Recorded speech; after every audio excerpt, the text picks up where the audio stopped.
or eating the bacteria. A virus that eating the bacteria is called bacteriophage. A virus that killing the bacteria called bacteriophage.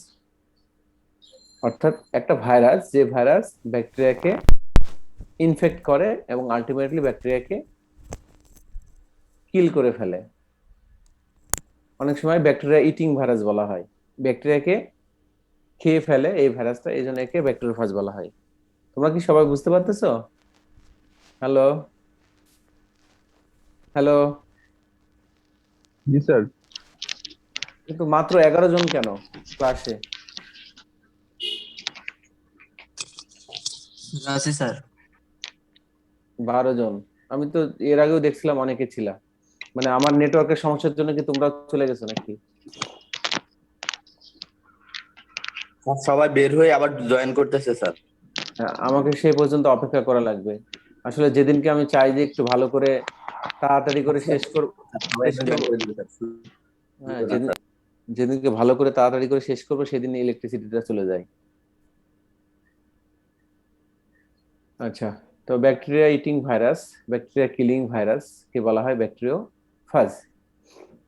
তাহলে bacteriophage কাকে বলে? Bacteriophage হলো এক ধরনের virus যে ব্যাকটেরিয়াকে infect করে।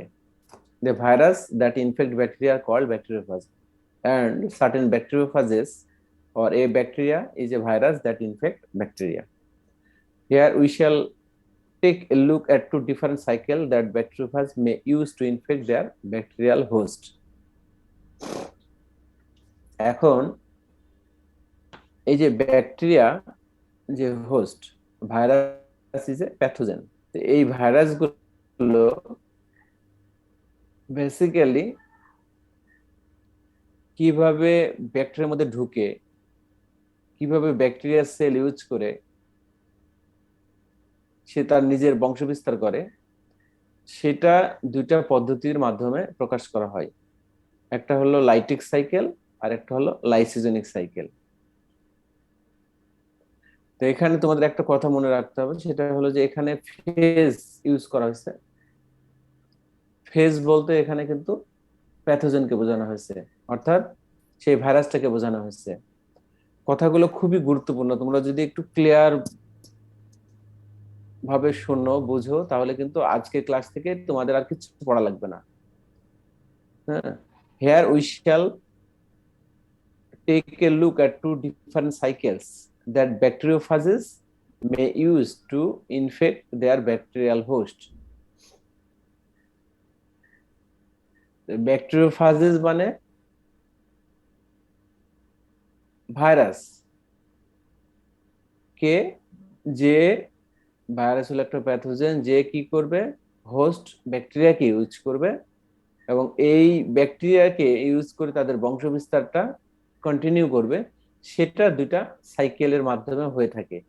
বোঝা গেছে? তোমরা কি বুঝতে পারতেছো? হ্যালো, কথা বলো, না কথা বললে তো জি বুঝতে পারবো স্যার। না। হ্যাঁ না বলো, না হলে তো মনে করবো যে না তোমরা খালি চুপ করে শুনতেছো। আচ্ছা, তো এই দুইটা সাইকেল হলো, একটা লাইটিক সাইকেল আর একটা হলো lysogenic cycle. The phage infect a bacterium. Phage মানে হলো এখানে virus, infect a bacterium, bacterium বলতে ব্যাকটেরিয়ার বহু বচন, প্লুরাল ফর্ম। হ্যাঁ, অনেকগুলো ব্যাকটেরিয়া ব্যাকটেরিয়াম বলে। if the phage infects the bacterium, hijacks the bacterium, ব্যাকটেরিয়াকে হাইজ্যাক করে to make a lots of phages, অর্থাৎ স্যার ভাইরাসগুলো এটা কি ফেজেস না স্যার ফাজ? ফাজ বা ফেজেস তুমি যেভাবে বলো, ফাজ ফাজ বললেই ভালো হয়, ব্যাকটেরিওফাজ। হ্যাঁ, ফাজ, ব্যাকটেরিওফাজ। যখন ব্যাকটেরিয়া ফাজ একসাথে বলবো, ফাজ ফেজ একই জিনিস। একটা মানে আমরা বলি না যে একটা ইয়া আর কি। ফেজ মানে তো বর্তমানে আমরা স্যার মানে নরমালি ধাপ বুঝাই, আর হচ্ছে ফার্স্ট তো স্যার হচ্ছে এই যে ব্যাকটেরিয়ার যে স্যার ভাইরাসটা। এইটা না আমেরিকানরা ফেজ বলে। হ্যাঁ, আমি আমি এই ব্যাকটেরিওফাজের ইয়াতে স্লাইডটাতে আমরা ইয়াতে গেছিলাম, এই তোমার ওয়েবিনার করছিল তো আমি পোস্ট ডকের সময়। ওরা কিন্তু ফেজ বলে আর ফাজ বলি আমরা, ব্যাকটেরিওফাজ, ফাজ। কিন্তু স্যার এখন বুঝতে এটা আসলে বিভিন্ন ইয়া ইয়া আছে, আমরা এটা নিয়ে এখন অতটা ইয়া করবো না, তুমি ফাজই বলো, যেহেতু আমরা ব্যাকটেরিওফাজ পড়ে আসছি বাংলায়। ওকে, ফাজ। দ্য ফাজ ইনফেক্টস এ ব্যাকটেরিয়াম। ফাজ গুলো হলো অর্থাৎ আমাদের প্যাথোজেন, যেটা অর্থাৎ প্যাথোজেন বলতে এখানে ভাইরাস। হ্যাঁ, দ্য ফাজ ইনফেক্ট ব্যাকটেরিয়াম।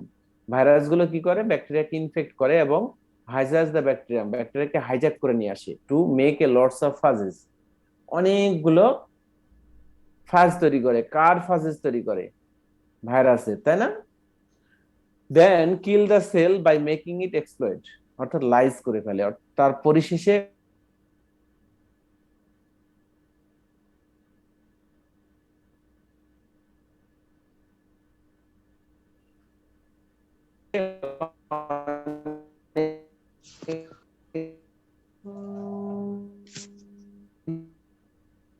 স্যার শোনা যাচ্ছে না। স্যার আপনার নেটওয়ার্কের সমস্যা হয়তো।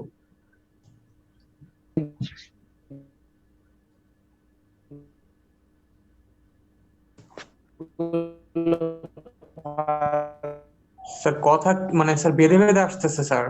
তৈরি করে কি করে, ওই ব্যাকটেরিয়া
শিবলি আছিস?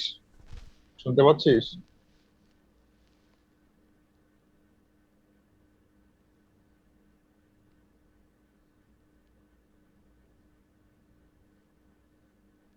কিশোর?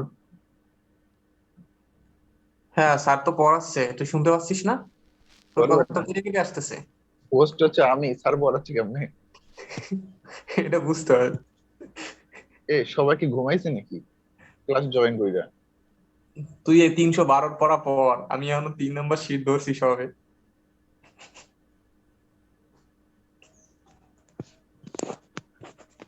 তার মানে এই কাম। এ কাম না আ কাম। শুনতে পাচ্ছ এবার তোমরা? জি স্যার, হ্যালো, শুনতে পাচ্ছি এবার। এই না নেট, মানে ইলেকট্রিসিটি না থাকলে যে কত প্রবলেম হয়, মানে কল্পনার বাইরে।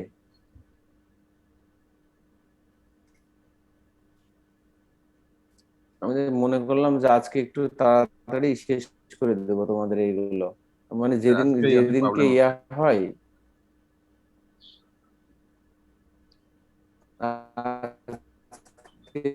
প্রবলেম হচ্ছে। আচ্ছা দেখো, তাহলে আমরা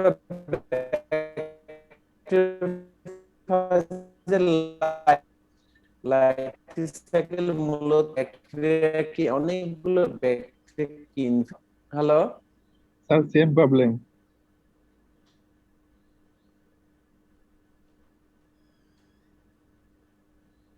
আপনি কি হ্যালো, আমাদের কথা ক্লিয়ার শুনতে পাচ্ছেন? শোনা যাচ্ছে না? না, আপনার শুনতে কথা আছে পাচ্ছি একটু। না তো। স্যার বেঁধে বেঁধে আসে কথা। হ্যাঁ হ্যাঁ, তোমাদের কথা আমার কথা শুনতে পাচ্ছ না তোমরা, তাই তো? স্যার স্যার এখন এখন শোনা যাচ্ছে। স্যার স্যার একটু একটু আগে আগে বেঁধে পাচ্ছিলাম বেঁধে না। আসছিল। শোনা যাচ্ছে? স্যার এখন এখন শোনা শোনা যাচ্ছে? যাচ্ছে। জি স্যার। হ্যালো। স্যার এখন শুনতে পাচ্ছি। ওকে, ঠিক আছে। আচ্ছা দেখো তাহলে লাইটিং সাইকেল, ওকে, লাইটিং সাইকেলটা হলো তোমার ব্যাকটেরিয়া। তো এখানে ফেজ ইনফেক্ট, ফেজ বলতে এখানে এটা আমাদের হলো ভাইরাস। ভাইরাস ব্যাকটেরিয়াকে ইনফেক্ট করে, ইনফেক্ট করার পরে সে কি করে, অনেকগুলো ব্যাকটেরিয়ার মধ্যে সে অনেকগুলো ফেজ তৈরি করে। কার ফেজ তৈরি করে? ভাইরাসের ফেজেস তৈরি করে। অর্থাৎ ভাইরাসগুলো অনেক তৈরি হয়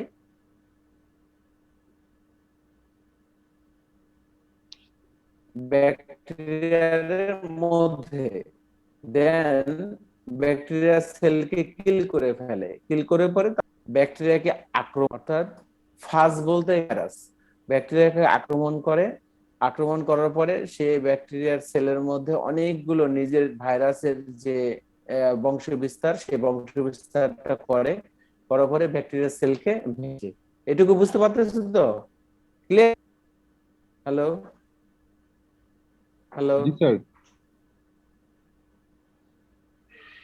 হ্যালো। হ্যাঁ, জি স্যার। ওকে। তো লাইসোজেনিক সাইকেল দেখো, আমরা ওইটুকু শেষ করলাম। লাইসোজেনিক সাইকেল, হ্যাঁ বলো। Lysogenic cycle, the phage infect bacteria, অর্থাৎ ভাইরাস ব্যাকটেরিয়াকে ইনফেক্ট করে অ্যান্ড ইনসার্টস ইটস ডিএনএ। কার ডিএনএ? এই ফাজের ডিএনএ। ফাজ অর্থাৎ ভাইরাসের ডিএনএ কে ব্যাকটেরিয়ার মধ্যে ইনসার্ট ইনটু দ্য, অর্থাৎ ভাইরাসগুলো ব্যাকটেরিয়াকে ইনফেক্ট করে ব্যাকটেরিয়ার ব্যাকটেরিয়ার ক্রোমোজোমের মধ্যে ভাইরাসের ডিএনএ গুলো ইনকর্পোরেট করে। অর্থাৎ ফ্যাজ মানে ভাইরাস দ্যাট ইনফেক্ট ব্যাকটেরিয়া, ব্যাকটেরিয়াকে ইনফেক্ট করে এন্ড ইনসার্টস ইটস ডিএনএ। কার ডিএনএ? এই ফাজের ডিএনএ, অর্থাৎ ভাইরাসের ডিএনএ গুলো into the bacterial chromosome, incorporate করে ব্যাকটেরিয়াল ক্রোমোজোমের মধ্যে, allowing the first DNA now prophage. তারপরে ওই যে ভাইরাসের ডিএনএ গুলো to be copied and passed on along with the cells on DNA. এই ভাইরাসের ডিএনএ গুলো কপি হতে থাকে এবং কি হয় সেটা সেল সেল ডিভিশনের মাধ্যমে প্রোফেজ মেটাফেজ হয়ে আবার ডটার সেল তৈরি হয়, অর্থাৎ মিওসিস বা মায়োসিস সেল ডিভিশন এখানে হইতে থাকে। হ্যালো, হ্যালো, জি স্যার।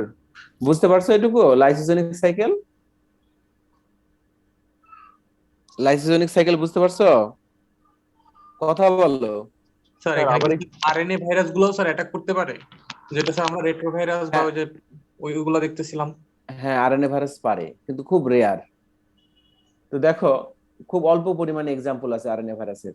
আচ্ছা শোনো, লাইসোজেনিক সাইকেল যেটা হয় যে দি ফাজ, অর্থাৎ ভাইরাস ইনফেক্টে ব্যাকটেরিয়া, ভাইরাস গুলো কি করে, ইনফেক্ট ব্যাকটেরিয়াকে ইনফেক্ট করে এবং কি হয়, ভাইরাসের যে ডিএনএ সেটা ব্যাকটেরিয়ার ক্রোমোজোমের মধ্যে ইনকর্পোরেট করে, অর্থাৎ ঢুকে যায়। তারপরে ব্যাকটেরিয়ার ক্রোমোজোম ভাইরাসের ডিএনএ কে অ্যালাউ করে এবং ভাইরাসের ডিএনএ গুলো কপি হতে থাকে, অনেক কপি হতে থাকে। কপি হওয়ার পর সেল ডিভিশন হয়। সেল ডিভিশন হলে কি হয়, প্রোফেজ মেটাফেজ, হ্যাঁ, অর্থাৎ মাইটোসিস প্রসেসটা এখানে কমপ্লিট করে করে তার ডটার সেল তৈরি হয় এন্ড তারপরে আস্তে আস্তে সে নিজস্ব ডিএনএ তে রূপান্তরিত হয়। ডটার সেল তৈরি হলে ফাদার সেল থেকে, মাদার সেল থেকে সেল তৈরি হয়, হ্যাঁ, একটা থেকে দুইটা সেল তৈরি হয়। তো এইটা হলো এর কাজ। তো আগেরটা ছিল হলো লাইটিং সাইকেলের মূল কাজ ছিল যে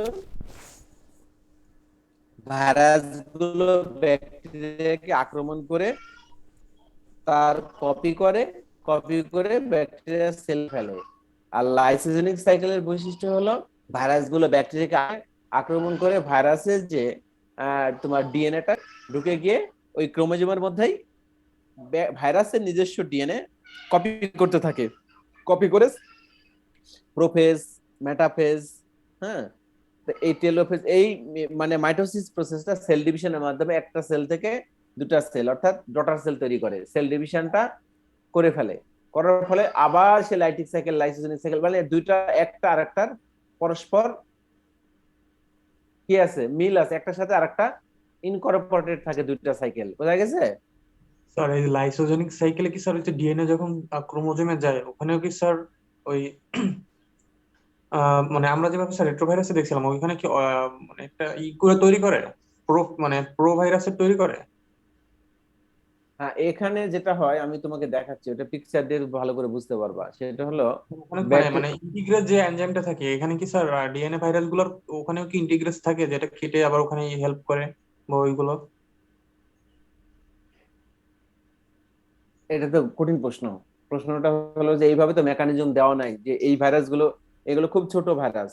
হ্যাঁ, ব্যাকটেরিয়াল ভাইরাস গুলো খুব ছোট ভাইরাস। এখন ছোট আর বড় যাই কিছু ভাইরাস হোক, যখন তোমার কোনো ভাইরাস তার নিজস্ব বংশ বিস্তার করে, সে যে হোস্ট সেলে গিয়ে সে তো তার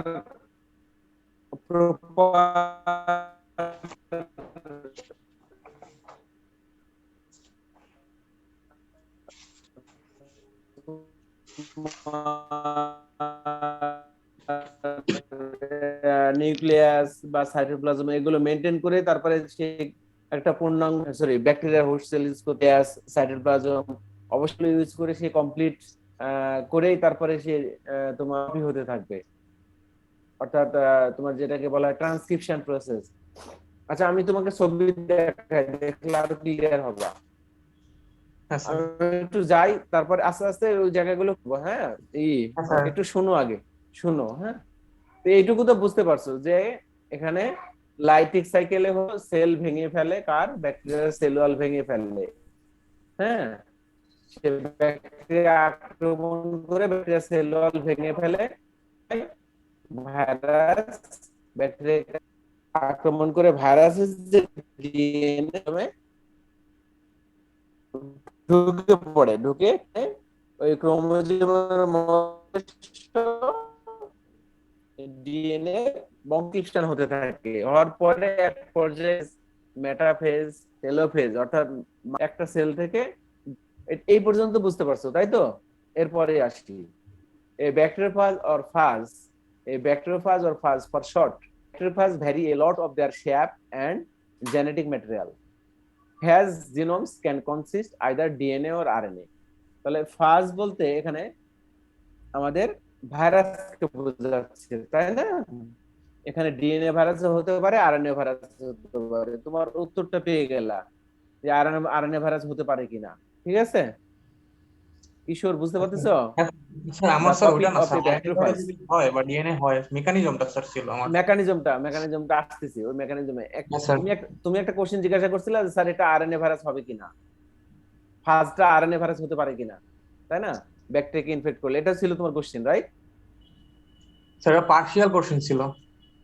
ও ছিল তো কোশ্চেন। আচ্ছা, the sir. cap the capsid of a bacteriophage can be isohedral, filamentous or head tail in shape. যেমন টি টু ভাইরাস হেড টেল। হ্যাঁ, এই যে হেড টেল, তো এইগুলো হলো দেখো ব্যাকটেরিওফাজের এক্সাম্পল, যে ভাইরাস গুলো ব্যাকটেরিয়াকে আক্রমণ করে, ব্যাকটেরিওফাজের example. The capsid of bacteriophage can be icosahedral, এই যে আইসোসেড্রাল টাইপ এর আকার। আরেকটা হচ্ছে ফিলামেন্টাস শেপ।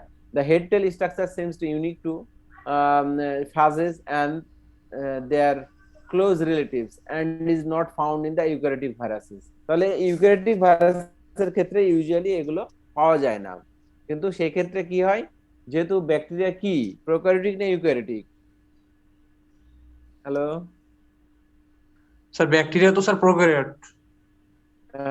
তাহলে যেহেতু ইউক্যারিওটিক এর মধ্যে এই ধরনের শ্যাপ পাওয়া যায় না ভাইরাসের। হ্যাঁ, যেহেতু এটা প্রোক্যারিওটিক ভাইরাস, তাহলে কারণ এগুলো হলো তোমার ব্যাকটেরিয়াকে আক্রমণ করে, এই ভাইরাস গুলো এই শেপ গুলো একটু ডিফারেন্ট, ইউক্যারিওটিক এর মতো না, তাই না? এই শেপ গুলো। আচ্ছা,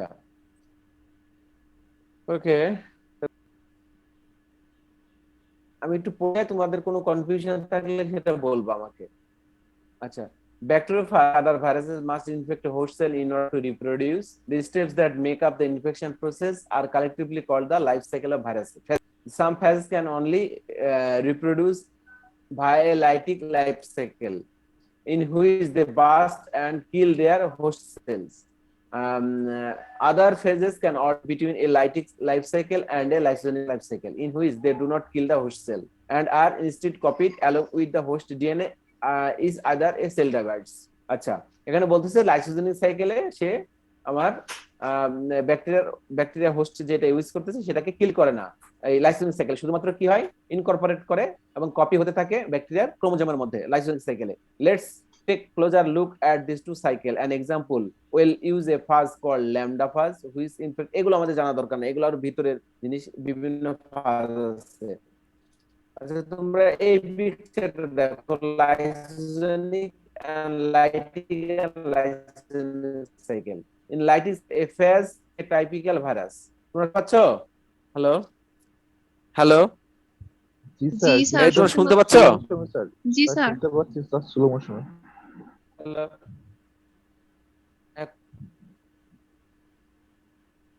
তাহলে আমি বুঝতে পারবো। The lytic cycle a phase X typical virus.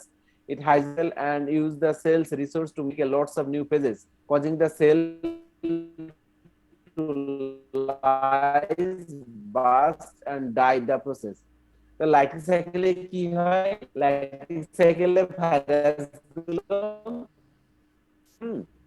এটা হলো, এবং এটা লাইটিক স্যার সাইকেল। শোনা যাচ্ছে না। স্যার আবার বেঁধে যাচ্ছে স্যার। লাইটিক সাইকেল তোমার পিকচারটা দেখো।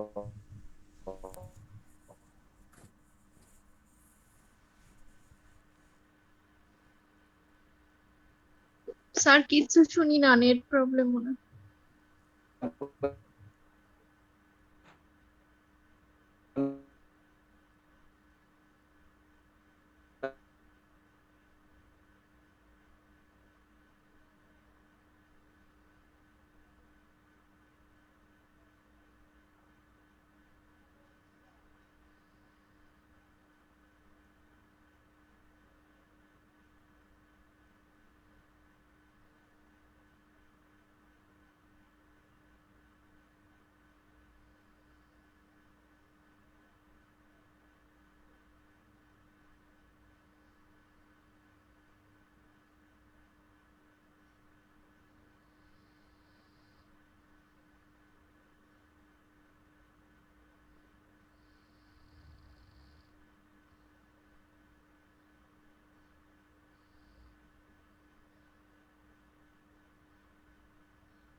শুভ, হ্যালো স্টুডেন্ট, হ্যালো স্টুডেন্ট, শুনতে পাচ্ছ? আমরা শুনতে পাচ্ছি। সার্ভারের সমস্যা।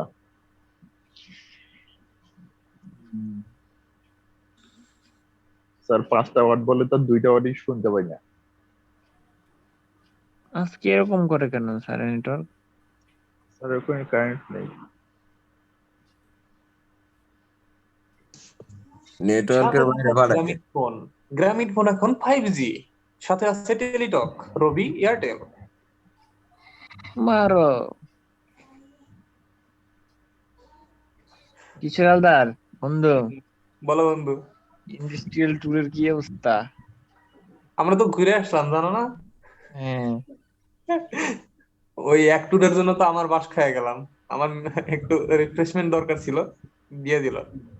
উম, দেখা যাক কিশোর এই সুন্দর করে কিনা। কিশোর কিশোর তাড়াতাড়ি টাকা দিয়ে দে, সার্ভার স্যালারি পাচ্ছে না। তাই হুম।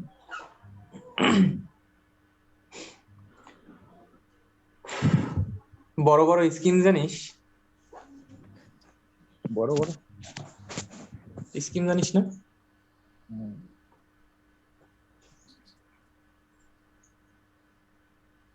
আজকে ক্লাসটা একটু কঠিন কঠিন লাগতেছে একদিনের থেকে। কি না রে, লাগে ফয়সাল? না, একটা জিনিস দুঃখজনক, সেটা হচ্ছে আমরা ফয়সাল, যদি একটা মাস টাকা না ফয়সাল, দেই, ভার্সিটি থেকে টিচারদের একটা মাস চালানোর মতো অ্যাবিলিটি নাই। না এখন তো আমাদের তুই কথা বুঝতে হচ্ছে, পারলি। মানে কথা কি যে স্যারদেরকে মানে টিচারদের সাথে এরকম করে কেন অথরিটি? এবার অথরিটি ওই কাজ করে দেখে ঝামেলা করে। এবার হুম। এবার একটা জিনিস আছে, শুভ, আমাদের লাস্টের দিকে কিন্তু তোর আমাদের ধর 4 সেমিস্টার আছে, এবারে যদি ডিউ আস্তে আস্তে কমপ্লিট করা না হয় তাহলে কি হবে, ফাইনালে গিয়া অনেক টাকা হয়, যেটা অনেক হিউজ পরিমাণ হয়ে যায়। তো ভার্সিটির অথরিটির মাথায় নিশ্চয়ই ঘিলু আছে, তারাও বোঝে যে শেষের 1 বছরে যেন ডিউ না থাকে, এরকম চেষ্টা তারাও করে, যাতে শেষের দিকে যায় স্টুডেন্টদের সাথে ঝামেলা না করা লাগে। সেইটা চাই, যাদের কিন্তু ডিও। এটা এমন একটা ইমার্জেন্সি সিচুয়েশন হয়ে গেছে যেটা ব্যাকআপ দেওয়া স্টুডেন্টের পক্ষে কঠিন হয়ে যায়, বুঝতে পারছিস? আবার স্যারদেরকেও এরকম ভাবে চাপ দেয়। আর দেশের অবস্থা তো জানিসই, সব থেকে মানে যাদের মাথায় উঠায় রাখার কথা টিচারদের, তাদেরই ভালো মানে রাখে না, নেতাকে তারা সব খায় ফেলে। আর বেশি দিন নাই, টিচাররা জাতীয়করণ হয়ে গেলে মানে কি পরিমাণ টিচারদের কদর বাড়বো, বেশি দিন নাই, 1 বছর অপেক্ষা কর। এই দেশে সম্ভব না। এইটা জিনিস ডিএনএ থেকে যাওয়া কঠিন, কারণ একদিকে দেখ তোর, না আছে যারা হচ্ছে গভর্নমেন্ট জব করতেছে না, কলেজ টলেজ যায় দেখ, এমনকি কলেজ পর্যন্ত কি পরিমাণ হিউজ ইনকাম। আমাদের এখানে একজন ইংলিশ টিচার আছে, একজন ম্যাথ টিচার আছে, তার লাখ টাকার উপর ইনকাম। স্যালারি বাদ দিয়ে তার হচ্ছে 60,000 ইনকাম হচ্ছে মাসে, সে নিজেই জানে না কি। বাংলাদেশে এখন সব থেকে বড় সার্কুলার হচ্ছে নিবন্ধনের সার্কুলার।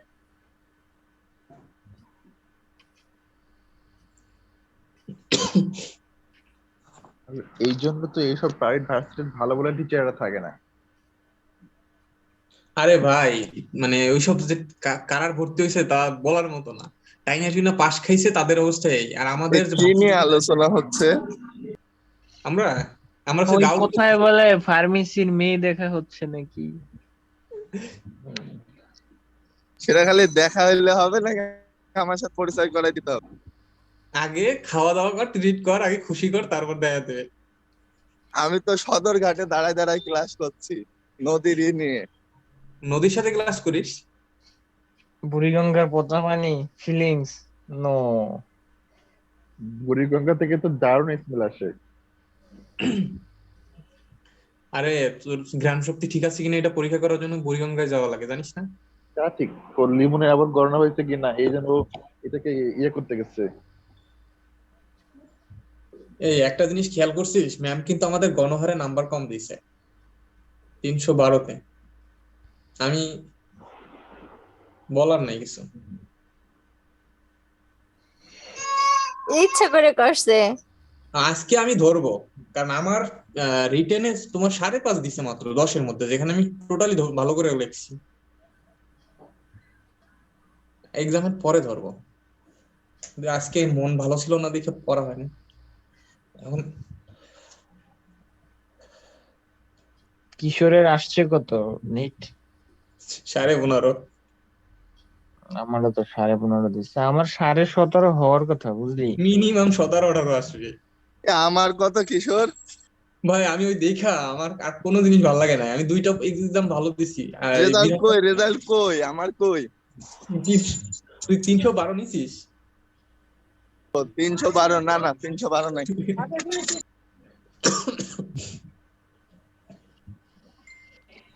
সাবরিনা,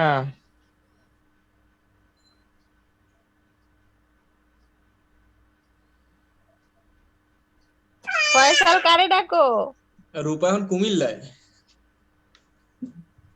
রূপা বরিশাল।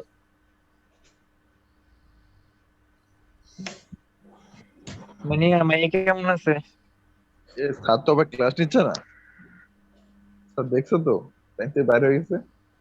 আরে প্রবলেম নেই, আমরাই তো, আমরা তো আর ইম্যাচিউর আলোচনা করতেছি না কোনো। মুনিয়া, মেয়ে কেমন আছে? এই মেয়ে ক্লাস করতে দেয় না, চিল্লায়। উম, কি যেন একটা স্ট্যাটাস দেখলাম নতুন করে, মানে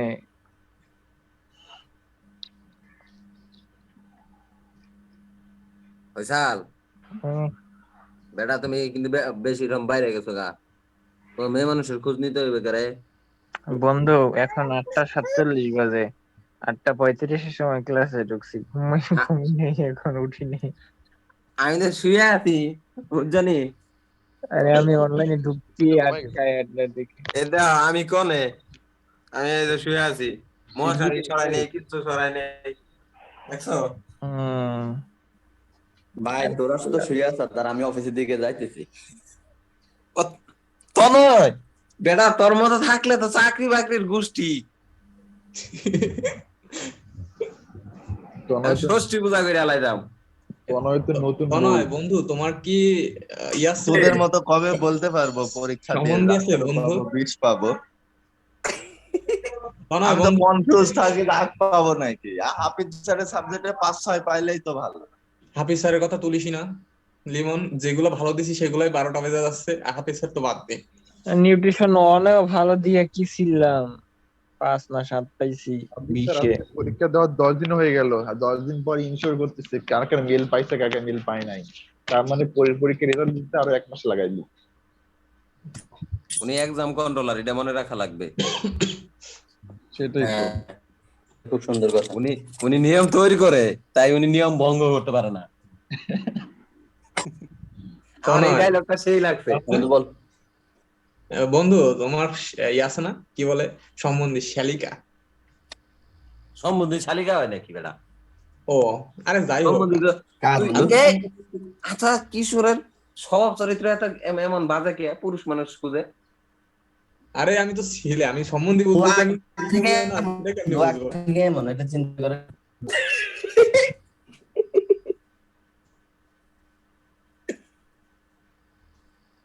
স্যার মনে হয় স্যারের অন্য সিমে টাকা ভরতে গেছে। স্যার আমগুলা বললো এটা আমরা বিকাশ থেকে দিয়ে দেই, এটা কি ধরনের হ্যাঁ কথা? সেটাই, তোমার বন্ধু আমার ফোনে 53 টাকা পাঠাতো। আমার সিমে এই আছে নাম্বারটাতে এখন দিয়ে দেন, নাম্বার দেন, তুই আমার কি বই 000, দিতে আর বলছো? একটা আছে তোর তনয়, তনয় বল, শুনতেছি। বন্ধু, তুমি আমার 29.5 টাকা পাঠাও তো, একটু দরকার, ইমার্জেন্সি। তনয় কার সামনে লাগবে ক্লোজ সবাই একটা হলো লিস্ট কেন? করো, লিস্ট করে আমার নাম্বার গুলো দাও, আমি সবাই দিয়ে হালায় দিই। লিস্ট করার আমার ইমার্জেন্সি দরকার 29.5 টাকা। বুঝছি, এটা এটা তাহলে আমার সম্বন্ধীতে কইছে, এটা আমার শালিরে দিতে হবে তোর নাম্বার। এই একটা নো আসলো কেন স্ক্রিনে? এটা কিন্তু হচ্ছে, রেকর্ড হচ্ছে, কে রেকর্ড করতেছে? আমি রেকর্ড করতেছিলাম, এখন কেটে না দিলাম। না, শুভ শুভ, যখন ওই প্রথম হোস্টিং এর আছে না, রেকর্ডিং এর একটা আসে গট ইট, ওই সময় বুঝলাম যে আমাদের শুভদা কাজ করতেছে। শুভ, ব্যাক করলে কাম করছস কে রে তুই? শুভদা প্রথম আধা ঘন্টার স্ক্রিপ্ট একটু আমাকে পাঠিয়ে দিয়া। প্রথম আধা ঘন্টা না, সে যখন কামড়া কামড়ি হয়েছে তখন থেকে রেকর্ড করতেছে। তুমি আরে বললাম না স্যার 5টা ওয়ার্ড বলে তো আর 2টা ওয়ার্ডে শোনা যায় না।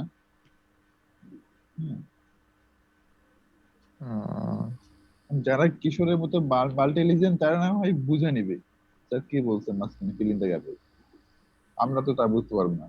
বাল্টিমোর ক্লাসিফিকেশন ভালো করে লেখো তুমি, আর বাল্টি কথা আমারে বলো, এ কেমন কথা?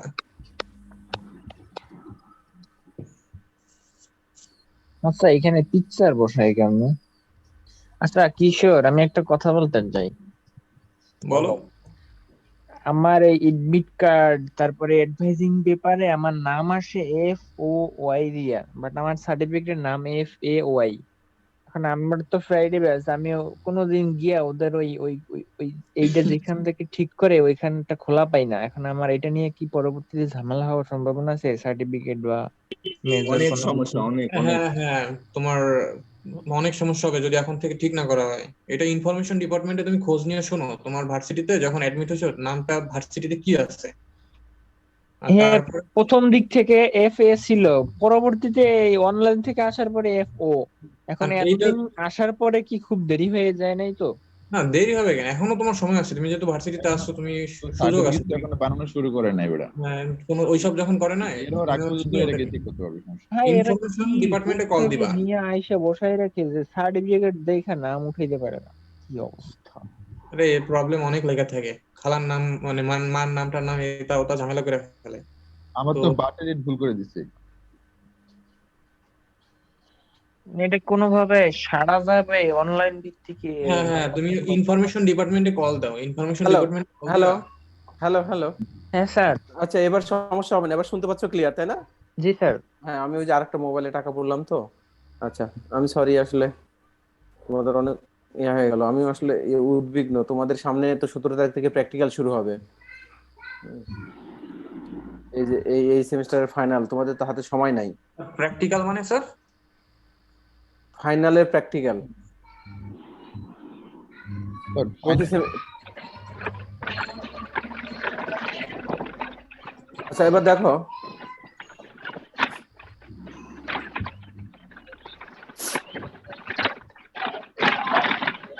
এই কার্ডটা সাউন্ড হচ্ছে, তো মিউট করো।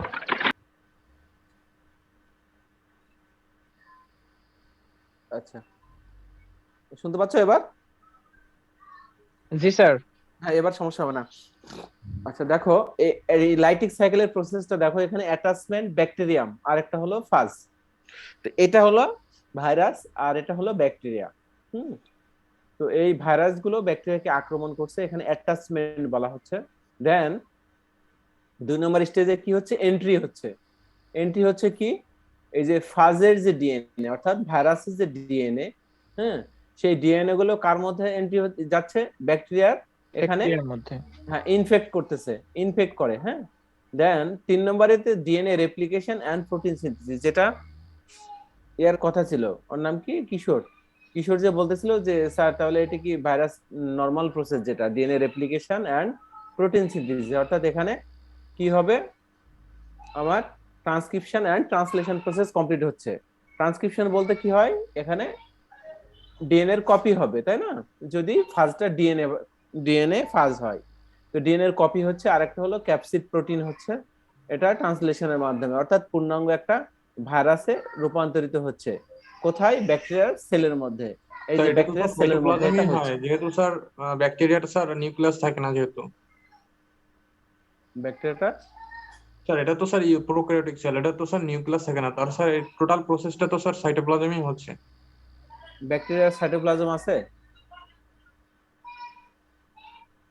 স্যার সাইটোপ্লাজম তো ব্যাকটেরিয়া তো স্যার নিউক্লিয়াস বা ওইগুলো মেমব্রেন বাউন্ড অর্গানেল গুলো থাকতেছে না, তো স্যার সাইটোপ্লাজম তো থাকবে। ব্যাকটেরিয়া তো মানে সাইটোপ্লাজম থাকে না। নিউক্লিয়াস, আমি যতটুকু জানি নিউক্লিয়াস, সাইটোপ্লাজম এগুলো থাকে না। আচ্ছা, তারপরেও এখানে নির্দিষ্ট কিছু, হ্যাঁ, এখানে আমি আমি যতটুকু জানি কিছু বৈশিষ্ট্য আছে যেগুলো লিভিং সেলকে লিভিং থাকার জন্য, হ্যাঁ, সেটা যদি কোনো লিভিং অর্গানিজম ভাইরাসকে হোস্ট হিসেবে ইউজ করে, তাহলে তার যে সেই ভাইরাসগুলোর তোমার লিভিং থাকার জন্য অথবা সেই ভাইরাসগুলো বংশ বিস্তারের জন্য যে সাপোর্ট দরকার, অর্গানিল গুলো দরকার, সেই অর্গানিল গুলো মূলত ওই ব্যাকটেরিয়ার মধ্যে থাকে। যদিও এরা এককোষী, হ্যাঁ, এর মধ্যে থাকে। হয়তো বিশেষ কোনো ব্যবস্থা আছে, বুঝছো, যেগুলো হয়তো মলিকুলার লেভেলের, যে এগুলো খুবই মাইক্রো লেভেলের, যে এগুলো যেগুলো তোমার যে নিউট্রিয়েন্ট বলো আর যে সাপোর্টিভ যে কি কন্টেন্টস বলো, সেগুলো ব্যাকটেরিয়ার ভিতরে আছে। তা না থাকলে ব্যাকটেরিয়াকে কেন ইউজ করে সে বেঁচে থাকবে? ভাইরাস তো লিভিং থাকতে পারে না, তাই না? যদি হোস্টকে সে কি প্রপার হোস্ট হিসাবে ইউজ না করে। তো এই ভাইরাসগুলোর স্পেশাল কিছু বৈশিষ্ট্য আছে, যারা ব্যাকটেরিয়াকে হোস্ট হিসেবে ইউজ করে, অন্য কোনো সেলকে হোস্ট হিসেবে ইউজ করতে পারে না। সেটা যাক, এর মধ্যে যেহেতু আমরা বাহ্যিকভাবে জানি যে সাইটোপ্লাজম, নিউক্লিয়াস নাই, তাহলে অন্য কোনো বৈশিষ্ট্য আছে যে বৈশিষ্ট্যের মাধ্যমে সে যে কম্পোনেন্ট গুলোকে সে ইউজ করতেছে, ফাজগুলো। ঠিক আছে, আমরা এইটুকু জানি, আরো ভিতরের দিকে জানবো পরবর্তীতে। ঠিক আছে কিশোর? আচ্ছা দেন তারপরে অ্যাসেম্বলি হচ্ছে, ভাইরাস গুলো কি হচ্ছে, এই যে নিউলি অ্যাসেম্বলি ফাজ, তাহলে এরা একটা কমপ্লিট ভাইরাস তৈরি করতে পারছে, করছে কার মধ্যে, ব্যাকটেরিয়ার সেলের মধ্যে, তাই না, অ্যাসেম্বলি হচ্ছে। দেন 5 নম্বর প্রসেসে কি হচ্ছে, ব্যাকটেরিয়ার সেলকে লাইস করে, এই সেল ওয়াল, ব্যাকটেরিয়ার সেল ওয়ালকে লাইস করে কি হচ্ছে, এই কমপ্লিট ফাজগুলো কি হচ্ছে, বের হয়ে যাচ্ছে। তারপরে কি হয়, এরপরে দেখো আবার এই সাইকেলটা কিন্তু এরকম কন্টিনিউয়াসলি হতে থাকে, এটা দেখছো, এটা কিন্তু চলমান প্রক্রিয়া। এরপরে আবার ব্যাকটেরিয়ার ক্রোমোজোমে কি হয়, এখানে দেখো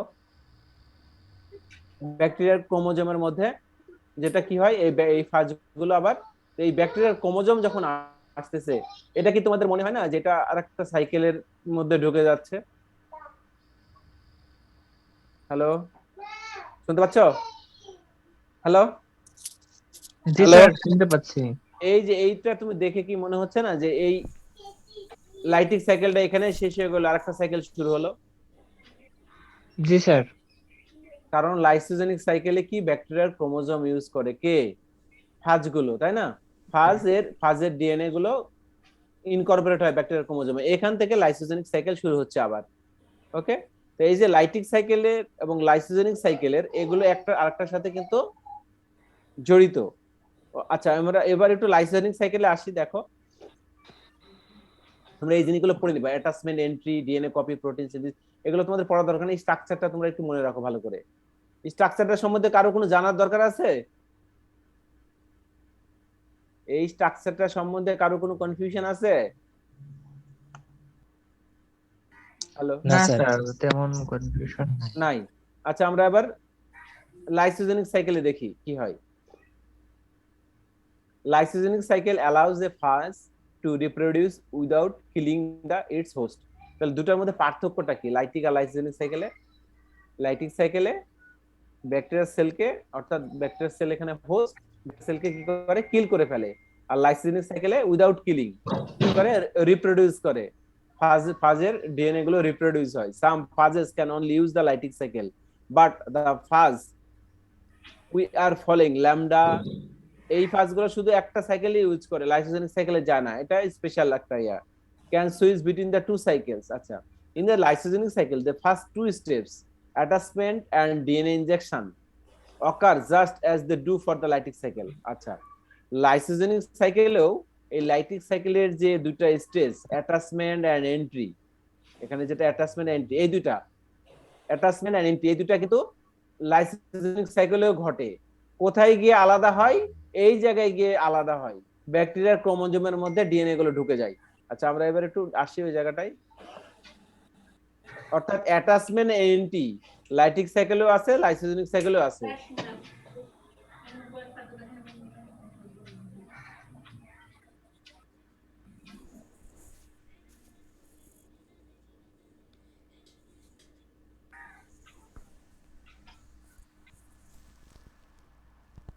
হ্যালো, এই তোমরা একটু দেখছো লাইসোজেনিক সাইকেলেও অ্যাটাচমেন্ট এবং এন্ট্রি, যেটা লাইসোজেনিক সাইকেলে, লাইটিক সাইকেলে ছিল, ছিল কি না তাই বলো?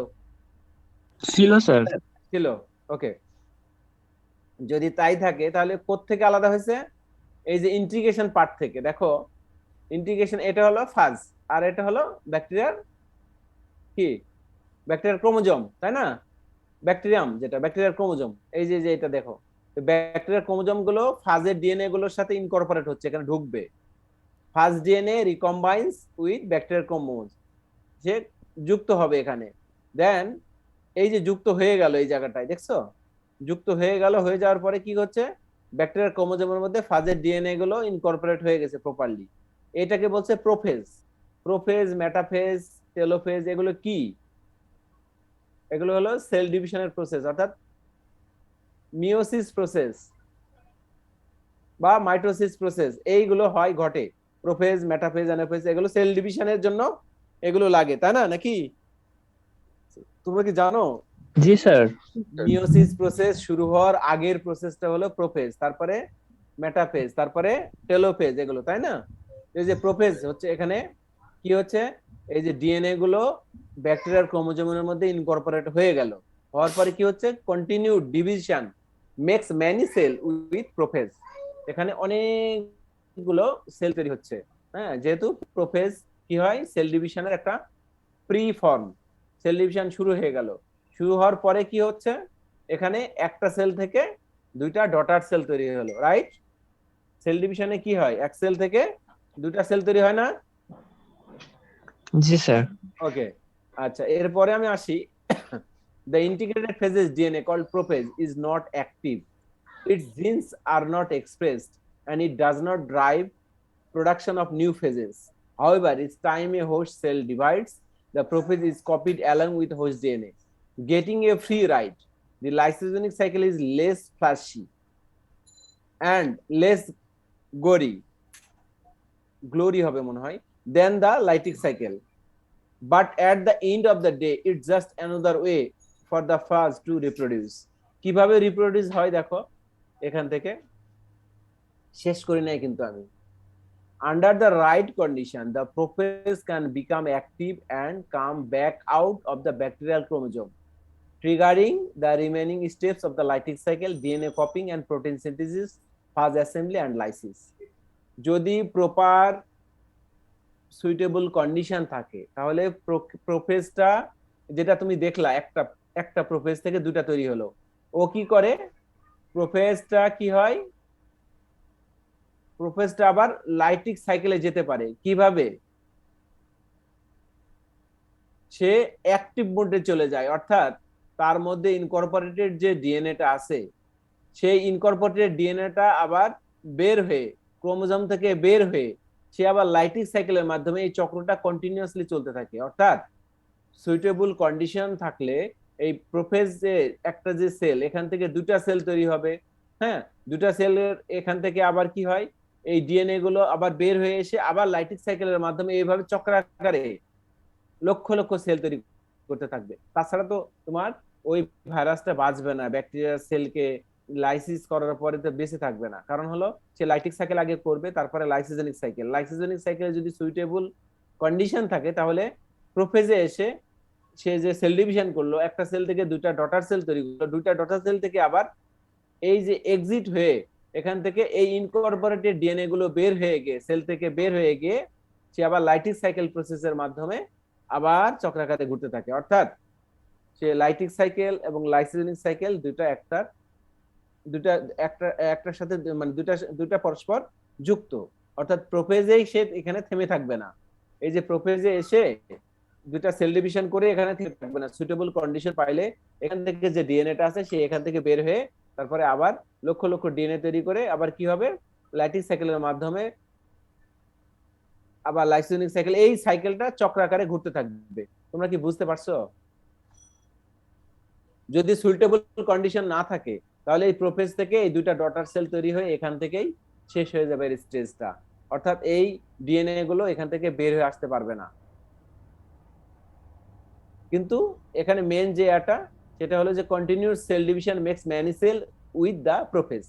এই প্রোফেজে তারা কন্টিনিউয়াস সেল ডিভিশন করতে থাকবে, কিন্তু একটা পর্যায়ে এসে কি হবে, এখানে যে ডিএনএটা আছে এটা বের হয়ে এসে আবার আলাদাভাবে ব্যাকটেরিয়ার ক্রোমোজোমের মধ্যে গিয়ে, অর্থাৎ লাইটিক সাইকেল প্রসেসের মেন কথাটা হলো যে সুইটেবল যদি হোস্ট থাকে বা সুইটেবল কন্ডিশন থাকে তাহলে লাইটিক সাইকেল শুরু হবে, দেন লাইসোজেনিক সাইকেলে এসে সেল ডিভিশন আসার পরে আবার লাইটিক সাইকেলে যাবে। Am I right or not? জি স্যার। এই কিশোর বুঝতে পারছো? হ্যাঁ স্যার, বুঝতে পারছি। তাহলে সুইটেবল কন্ডিশন না থাকলে ও লাইটিক সাইকেলে যাবে না। আবার অনেক ক্ষেত্রেই শুধু লাইটিক সাইকেলই ইউজ করে কিছু কিছু ফাজ ভাইরাস, কিছু কিছু ভাইরাস শুধু লাইটিক সাইকেলে ইউজ করে, লাইসোজেনিক সাইকেল আসার দরকার হয় না। হ্যাঁ, এটার লাইফ সাইকেল হয়তো খুব শর্ট। আবার ম্যাক্সিমাম যে ব্যাকটেরিয়াফাজ সেগুলো লাইটিক এবং লাইসোজেনিক দুটো সাইকেলে ইউজ করে, কিন্তু এখানে লাইটিক সাইকেলে ইউজ করতে হলে তারা সেল ডিভিশন হওয়ার পরে এখান থেকে ডিএনএ গুলো আবার কি হবে, বের হয়ে গিয়ে আবার কি করবে, ট্রান্সক্রিপশন ট্রান্সলেশনের মাধ্যমে লক্ষ লক্ষ ডিএনএ তৈরি করে আবার লাইসোজেনিক সাইকেল এভাবে এসে ইনকর্পোরেট করে, এভাবে চক্রটা ঘুরতে থাকে। ওকে, তাহলে দুটার মধ্যে ডিফারেন্সটা কি বলো? লাইটিক আর লাইসোজেনিক সাইকেলের মধ্যে দুটো ডিফারেন্স কি? স্যার একটা হচ্ছে উইথ কিলিং আর একটা আছে without killing. Very nice. With killing কাক কিল করে? কাকে? স্যার ব্যাকটেরিয়াকে। আরেকটা? স্যার আরেকটা তো স্যার কিল হয় না, ব্যাকটেরিয়ার শরীরে আর কি সুপ্ত অবস্থায় থাকে, যখন মানে সুবিধা পায় তখন আর কি বের হয়, বের হয়ে সে লাইটিক সাইকেল ফলো করে আর কি। কিন্তু ওখানে কোথায় ঢুকে? ওই ফাজ, অর্থাৎ ফাজ বলতে ভাইরাস, ওই ভাইরাসটা কোথায় ইনকর্পোরেট হয় লাইসোজেনিক সাইকেলে? স্যার ভাইরাসের ব্যাকটেরিয়ার ডিএনএ এর সাথে। ডিএনএ না বোকা, ব্যাকটেরিয়ার ব্যাকটেরিয়ার ক্রোমোজোমে। ভাইরাস জি স্যার। ফাজ ডিএনএ মানে ভাইরাসের ডিএনএটা কোথায় ইনকর্পোরেট হয়? ব্যাকটেরিয়ার ক্রোমোজোমে। জি স্যার। ক্লিয়ার? জি স্যার, ওই ক্রোমোজোমে ব্যাকটেরিয়া মানে ভাইরাসের যে ডিএনএ আছে ওইটা আর কি অ্যাড হয় আর কি। হ্যাঁ, ইনকর্পোরেট হয় বা যুক্ত হয়। জি স্যার, অ্যাড হওয়ার পরে তার নিজের মতো মানে ব্যাকটেরিয়া যেভাবে করে মানে কোষ বিভাজন করে, ওইটা ওইভাবে ওর সাথে আর কি কোষ বিভাজন হয়। হ্যাঁ, কিন্তু কোষ বিভাজন হয় মূলত ভাইরাসের। জি স্যার। আচ্ছা, এই সাউন্ড করতেছে কার? এরে ছাগল মুরগি একসাথে সব করা। সব মানুষ হইতে আসছে স্যার। এই শামিমা, শামিমা, আমি একটু ক্লিয়ার বুঝতে চাই তোমাদের এইটার থেকে, একটু ক্লিয়ার বুঝে তারপরে আমরা দুইটা জিনিস একটু শেষ করবো। বলো শামিমা, কি বুঝলা? শামিমা? স্যার আপনার স্ক্রিনটা দেখা যাচ্ছে না, একটু যদি শেয়ার করতেন আবার। স্ক্রিন শেয়ার করার আর অপশন নাই এখন, আমি কেটে দিছি। করবো? জি স্যার, মানে একটু স্যার এখানে যে সেল ডিভিশনটা হইলো, সেল ডিভিশন হওয়ার পরে স্যার এখানে কি আলাদা হয়ে আবার কি ওই ভাইরাসে মানে ফাজের ডিএনএটা কি এটা কি বের হয়ে যাবে নাকি? হ্যাঁ, বের হয়ে যাবে যদি সুইটেবল কন্ডিশন পাই। রাইট, আমি ওটাই বলতেছিলাম, যেটা আবার তোমার আলাদা সেল ডিভিশন তো কন্টিনিউয়াস প্রসেস, তাই না? জি স্যার। এখানে একটা সেল থেকে দুইটা সেল, হ্যাঁ এরকম দুইটা সেল থেকে চারটা সেল হতে থাকবে, কিন্তু লাইটিক সাইকেলে তো ওরা আবার যাবে, তখন এই ডিএনএটা আবার আলাদা ভাবে, যে এটা যেটা দেখলা এই নিচের এই জিনিসটা তোমাদের যুক্ত করতে হবে এইটা। হ্যাঁ, এই যে প্রোফেজ এক্সিট ক্রোমোজোম, এই যে প্রোফেজে কি হয়, ক্রোমোজোমটা আলাদাভাবে থাকে, আবার ডিএনএটা আলাদাভাবে বের হয়ে আসে, তারপরে লাইটিক সাইকেল এসে যাবে। যখন প্রোফেজটা এক্সিট করবে, হ্যাঁ প্রোফেজটা এক্সিট করার পরে তো তখন সে লাইটিক সাইকেলে যাবে, অর্থাৎ এই ক্রোমোজোমটা আলাদা থাকবে ব্যাকটেরিয়ার, আর ভাইরাস ফেজটা যেটা ফেজের ডিএনএটা আলাদা হয়ে যাবে। তখন এটা প্রোফেজটা এক্সিট, অর্থাৎ লাইসোজেনিক সাইকেল এক্সিট বের হয়ে আসলো। লাইসোজেনিক সাইকেল বের হওয়ার উদ্দেশ্যটাই হলো যে ক্রোমোজোমটা আলাদা হবে আর ডিএনএটা আলাদা হবে। তাহলে এই প্রোফেজ যে ইয়াটা আমার লাইসোজেনিক সাইকেলের প্রোফেজ যে স্টেপটা সেটা থেকে বের হয়ে আসলো, ঠিক আছে? এটা কিন্তু সুইটেবল কন্ডিশন না থাকলে এটা হবে না। আর সুইটেবল কন্ডিশন যদি না থাকে, সুইটেবল কন্ডিশন থাকলে তারপরে হবে, আর সুইটেবল না থাকলে এই সেল ডিভিশন হওয়ার পরে এখানেই সমাপ্তি হয়ে যাবে। ওকে? জি স্যার। জি স্যার। ওকে, আচ্ছা, আমি আবার এখন আরেকটা ছোট্ট জিনিস আমি শেষ করব, সেটা হলো যে ভিডিওস আর প্রিয়ন্স। যেহেতু তোমাদের খুব বেশি সময় নাই, এটা শেষ করার পরে আমি ইন্টারফেরন নিয়ে যাব। আজকে আমি খুবই স্যাড যে আজকে ইলেকট্রিসিটিটা চলে গেছে, এইমাত্র আসলো। আমি একটু ইয়াতে কানেকশন করি, হ্যাঁ আমার ওই যে ওয়াইফাই। স্যার একটু কথা বলবো? হ্যাঁ বলো বলো। স্যার আমাদের এই সেমিস্টারে কি প্রি ফাইনাল হবে? না, প্রি ফাইনাল গতকালকে, খুব ফরচুনেটলি গতকালকে আমি খুব শাউটিং করছি এই ব্যাপারটা নিয়ে, তোমরা লাকি হয়তো গতকালকের মিটিং এ ছিল। আমি শুভময় স্যার, এখানে ওর নাম কি ডেপুটি কন্ট্রোলার এক্সাম, উনি এটা প্রপোজ দিচ্ছিলেন যে এটা, পরে শুভময় স্যার চিল্লায় উঠছে, এটা কি আপনারা ফাজলামো পেয়েছেন নাকি, স্টুডেন্টের আপনারা জীবন দেখেন না? পরে আমি বলছি যে স্যার, আমরা গত সেমিস্টারে স্টুডেন্টদের আনরেস্টকে আমরা যদি না ঠেকাইতাম তাহলে কিন্তু এক্সাম কন্ট্রোল এবং এটা কিন্তু ভাঙাচোরা হতো। এবার প্রবিসি স্যারের সম্মুখে আমরা বলছি, স্যার এই ধরনের মানে হুটহাট ডিসিশন গুলো আপনারা নেবেন না। স্টুডেন্টরা এমনি ক্লাস করতে পারেন না, এই প্রি ফাইনাল ফাইনাল এটা কি আপনারা মানে কি কেমন ধরনের ইয়ার? পরে একসাথে আমি পিএইচএন এর হেড এবং শুভময় স্যার স্ট্রিক্টলি প্রতিবাদ করছি যে এটা কোনো ক্রমে হবে না এবং এটা হবে না। তোমরা একবার 100% নিশ্চিত থাকো, 24 তারিখ থেকে তোমাদের ফাইনাল হবে, কোনো প্রি ফাইনাল হবে না। ওকে স্যার, অনলাইনে তো এই ফাইনাল হবে তাই না স্যার? কোন ফাইনাল? অনলাইনেই তো হবে এটা, মানে অনলাইনে হবে, কিন্তু তোমাদের প্রতি আমার বিনয় মানে বিশেষ রিকোয়েস্ট, সেটা হলো তোমাদের ফাইনাল পরীক্ষার এই যে ইয়াটা ল্যাবের যে ফাইনালটা, এটা 17 তারিখ থেকে 20 তারিখ 21 তারিখ 22 তারিখের মধ্যে শেষ করতে বলছে। স্যার আমরা কিন্তু ল্যাব নেই স্যার। আপনি জানেন খুশি হবেন যে স্যার আমরা ল্যাবটাই সেমিস্টার নেইনি। না না না না না, তোমাদের খুশি হওয়ার কথা, মানে যাদের আছে তাদের শেষ করতে হবে, এটা হলো নিয়ম, ইউজিসি নিয়ম। ফিজিক্যালি ফাইনাল জি স্যার, স্যার ল্যাব তো আমরা স্যার অনেক আগে থেকেই করোনার মধ্যে স্যার ইসে দিয়ে আসছি, ভার্সিটিতে দিয়ে আসছি। এখন যাদের এখন করোনা নাই, শোনো হ্যাঁ তারেক শোনো, এখন কোন ক্রমে ল্যাব, কোন ক্রমে আমরা মিড টার্মের জন্য যেহেতু ফিজিক্যালি নিলাম, কোন ক্রমে কোন ভার্সিটির ল্যাব যদি অনলাইনে নেওয়া হয়, ইউজিসি সরাসরি তাদেরকে নোটিশ করতেছে, বুঝছো? স্যার কোনো আমরা ক্রমেই নয়। আমাদের সেমিস্টার কেউই স্যার এবার ল্যাব নেয়নি। আর আমাদের আর Semester- দুটা মাত্র ল্যাব বাকি আছে। ওকে স্যার, আমরা ওকে চাচ্ছিলাম এই 2টা ল্যাব যেন আমরা ভার্সিটিতে গিয়ে করতে পারি, আর ওকে একটা ল্যাবের জন্য স্যার এই সেমিস্টারে আমরা ভাবছিলাম যে যাবো না, ওকে এই জন্য। গুড গুড, তাহলে তোমরা প্রিপার থাকো 24 তারিখে ফাইনালের জন্য, ঠিক আছে? আশা করি সবকিছু ঠিকঠাক ভাবে চলবে। তবে তোমরা লাকি যে আমি ছিলাম মিটিং এ, শুভময় স্যার ছিল। হ্যাঁ স্যার একটা এবার গ্রেট থ্যাংক ইউ স্যার, আমাদের খুবই অবস্থা খারাপ হয়ে যেত। হ্যাঁ এটা এবারও সে একই প্রপোজাল তুলছিল। তোমরা তো আসলে সবই স্যার, জানো, আমরা সবই বুঝো। আতিফ স্যারকে পর্যন্ত প্রপোজ করে রাখছি যে স্যার এটা আপনি স্যার নিজে থেকে একটু বলবেন যদি কেউ তুলে, মানে আমরা তো জানি যে কোন দিক থেকে আসে, সেই জায়গায় করে রাখছি। এখানে তারপরেও গত সেমিস্টারে ওনার জন্যই এই সমস্যাটা হয়েছে। এবার তো উনি যদি মিটিং এ থাকতেন হয়তো অপমানিত হইতেন। যাক লাকিলি হয়তো আমি ছিলাম, তোমাদের সুবিধার্থে সবকিছু তোমাদের ফেভারে গেছে, don't worry about it. But তোমরা একটু ডিউজ ব্যাপারে একটু কাইন্ডলি তোমাদের সর্বোচ্চ অবস্থানের চেষ্টা করো। আমাদের আসলে স্যালারি হয়তো 10 তারিখে হবে কিনা সন্দেহ, ঠিক আছে? স্যার এই সেমিস্টারে সব টাকা দিয়ে দিয়েছি স্যার। না তোমার কথা বলতেছি না ইয়া, স্যার আমিও দিচ্ছি স্যার। দু একজন আছে, তোমরা একটু ট্রাই করো প্লিজ। আচ্ছা আচ্ছা, আমরা একটু আরেকটু স্যার, ভিডিও একের মধ্যে দিয়ে দিব স্যার আমরা সবাই। হ্যাঁ প্লিজ, এটা তো আমাদেরকে আশা জায়গায় তোমাদের এই জিনিসগুলো। আচ্ছা ভিরোড এন্ড প্রিয়ন্স দেখো স্যার, আমরা সেমিস্টার ফি দেওয়ার লাস্ট ডেট কবে স্যার, একটু যদি বলতেন। এটা তো তোমার 25 তারিখ 24 তারিখ 20 তারিখে লাস্ট ডেট গেছে, এখন তো তোমাদের জরিমানা হওয়া শুরু করছে। এবার কি জরিমানা হবে স্যার?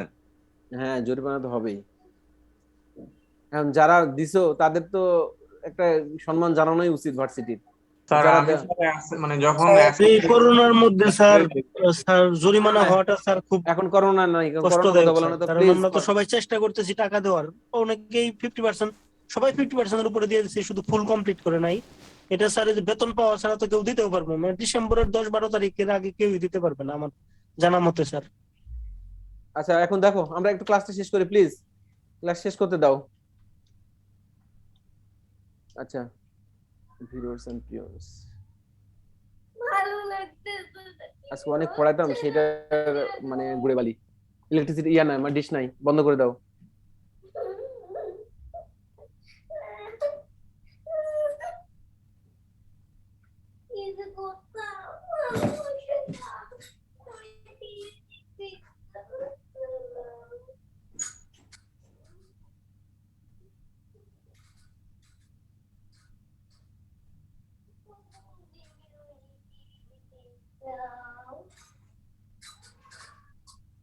আচ্ছা তোমাদের এটা পড়ানোর কথা ছিল, দেখো খুবই সিম্পল জিনিস।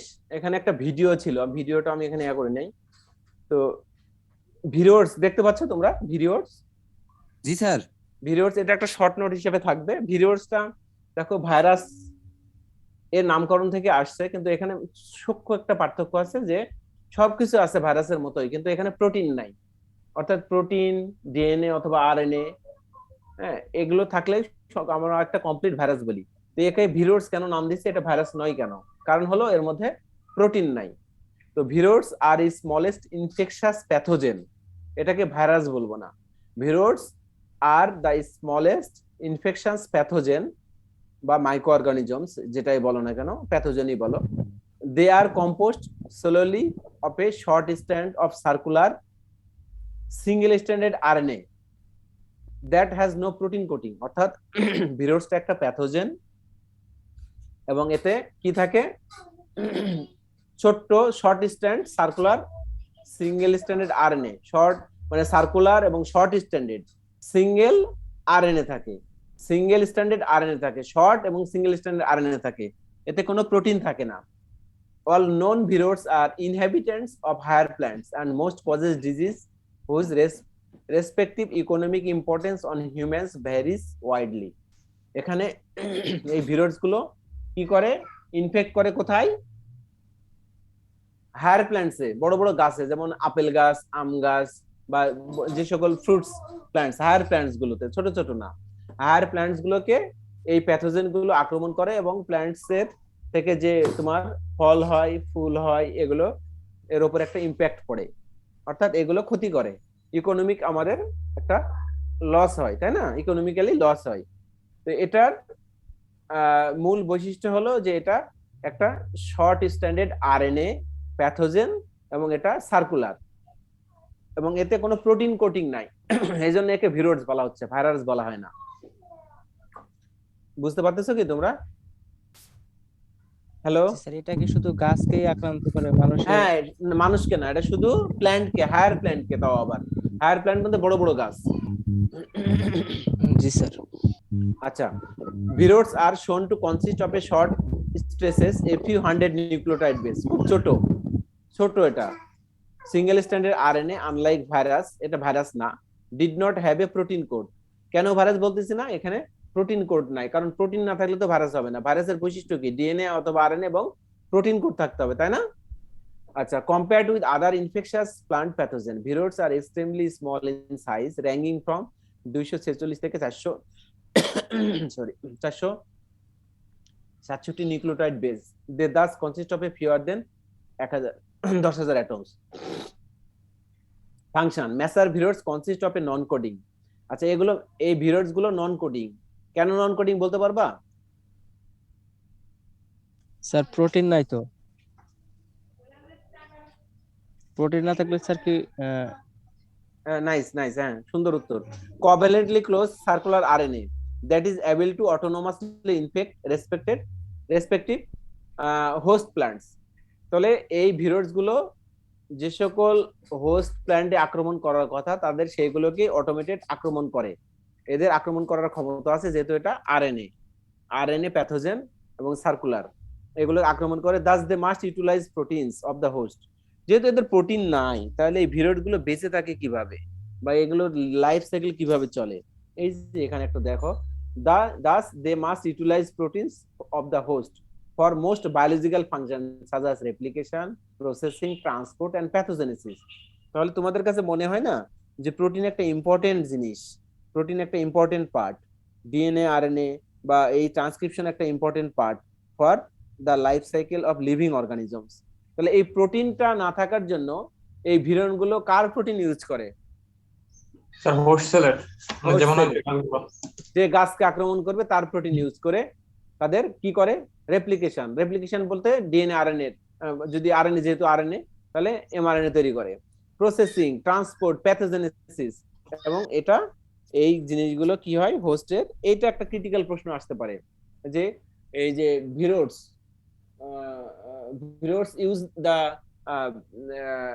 use his own protein. Viroids use the own protein for the pathogenesis. Is it right or not? কে বলতে পারবে? নিজস্ব প্রোটিন ইউজ করে ভিরোইডস? না স্যার। যদি তোমরা এই প্রশ্নটার উত্তর যদি কেউ লেখো ইয়েস, তাহলে কিন্তু তাকে বুঝে নেব যে তুমি এটা সম্বন্ধে কিছুই জানো না, তাই না? জি স্যার। রাইট। আচ্ছা, এবার আসি আমি প্রিয়ন। তাহলে ভিরোইডস কি? তোমরা শর্ট নোট লিখতে হলে কি লিখবা?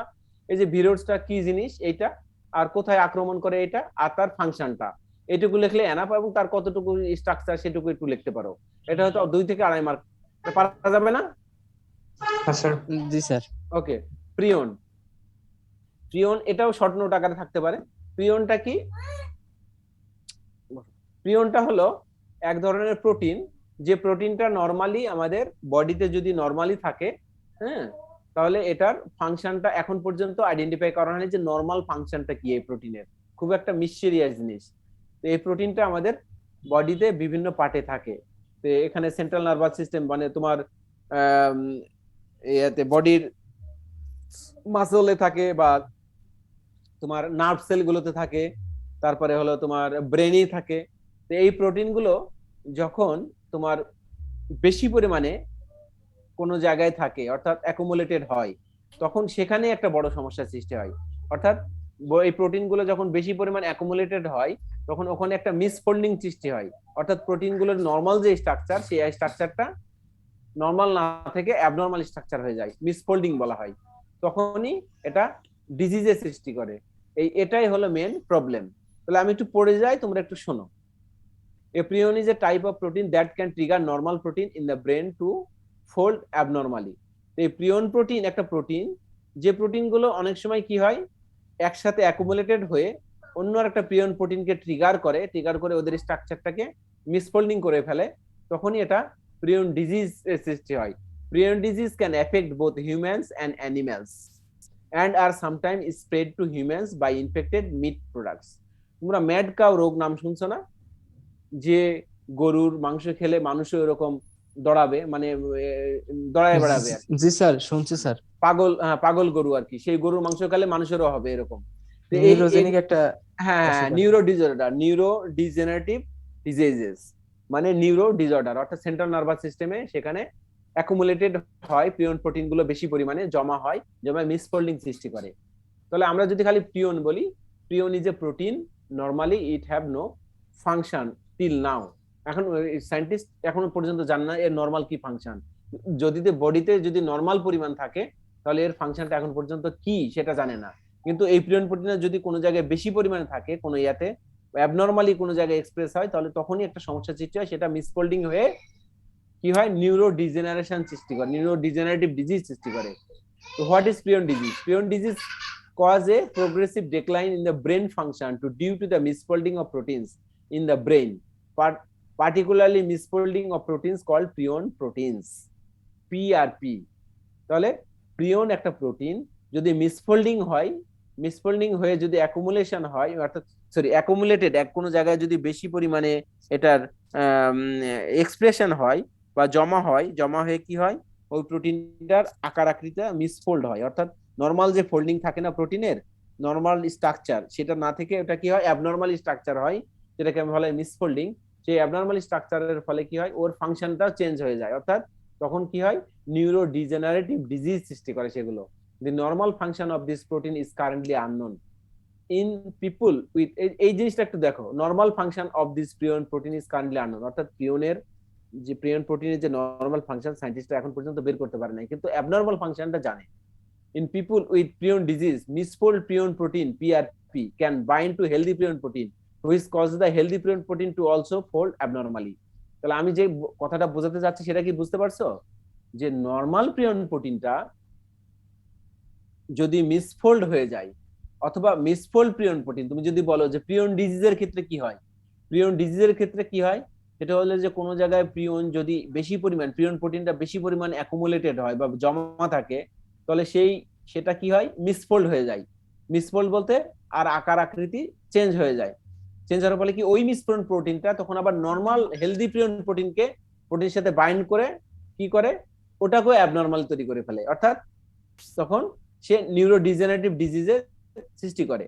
প্রিয়ন disease a group of neurodegenerative disorder, মানে অনেকগুলো নিউরো ডিজেনারেটিভ ডিজিজ, যেমন তোমরা এনসেফালোপ্যাথি, তারপরে হলো ম্যাড কাউ, তারপরে ওই যে কি হাবা বুবা আছে না, এগুলো কিন্তু neurodegenerative disease.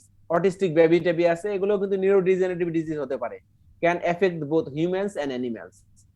Prion disease একটা group of neurodegenerative disease. হ্যাঁ, তো এগুলো অনেকগুলো নিউরো ডিজেনারেটিভ ডিজিজ সৃষ্টি করতে পারে প্রিয়ন প্রোটিনটা যদি অ্যাবনরমালি ফাংশন দেখায়, অর্থাৎ মিসফোল্ড হয়, এবং মিসফোল্ড প্রোটিনটা আরেকটা ভালো প্রিয়ন প্রোটিনকে ও মিসফোল্ড তৈরি করতে সাহায্য করে। They caused by the deposition of abnormally folded protein in the brain, which can cause in the memory loss হয়, behavior চেঞ্জ হয়ে যায়, মুভমেন্ট চেঞ্জ হয়ে যায়। তোমরা দেখো ম্যাডকাউ গরু যেমন পাগলের মতো ছোটাছুটি করে, তারপরে ওটার মাংস খেলে মানুষের কিন্তু পাগলের মতো করে, এগুলো হলো প্রিয়ন প্রোটিন অ্যাবনরমাল। অনেক দেখবা যে কিছু মানুষ হঠাৎ করে পাগলের মতো আচরণ করতেছে, ওদের কিন্তু প্রিয়ন টেস্ট করতে দেয়। প্রিয়ন বলতে তোমরা যারা ল্যাবে কাজ করো জানো, সিএসএফ ফ্লুইড টেস্ট করতে দেয়। সিএসএফ ফ্লুইড জানো? জি স্যার জানি।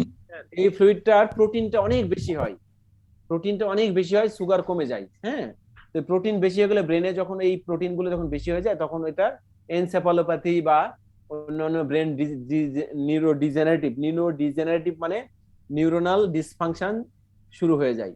প্রিয়ন disease are very rare, approximately 350 new cases of prion disease are reported each year in the United states.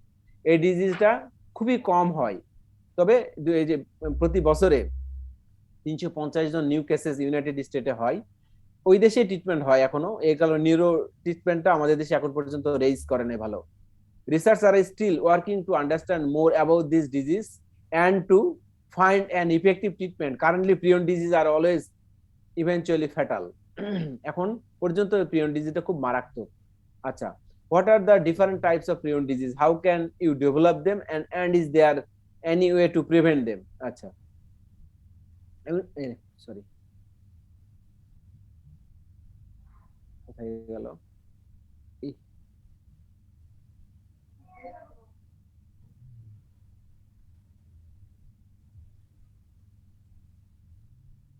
আচ্ছা, তো এখন দেখো misfold prion protein begins to accumulate and form clumps. Platelet clumps হয় না, দেখো একগুচ্ছ হয়ে যায়। তাহলে মিসফোল্ড যে প্রিয়ন প্রোটিনটা সে কি করে, অ্যাকুমুলেশন করে এবং ক্লাম্পস তৈরি করে উইথিন দ্য ব্রেন। ব্রেনের মধ্যে মিসফোল্ড প্রিয়ন প্রোটিনটা অন্যান্য ভালো প্রোটিনকেও সাথে নিয়ে সে একটা মানে জড়া পাকায় আর কি, দলা পাকায় যেটাকে বলা হয়, ক্লাম্পস তৈরি করে ব্রেনের মধ্যে, ফলে damaging and killing the nerve cell. Nerve সেলকে ড্যামেজ করে ফেলে, সেন্ট্রাল নার্ভাস সিস্টেমকে এর কাজকে বাধাগ্রস্ত করে। হ্যাঁ, তো this damage cause tiny holes to form the brain tissue, making it appear sponge like under a microscope.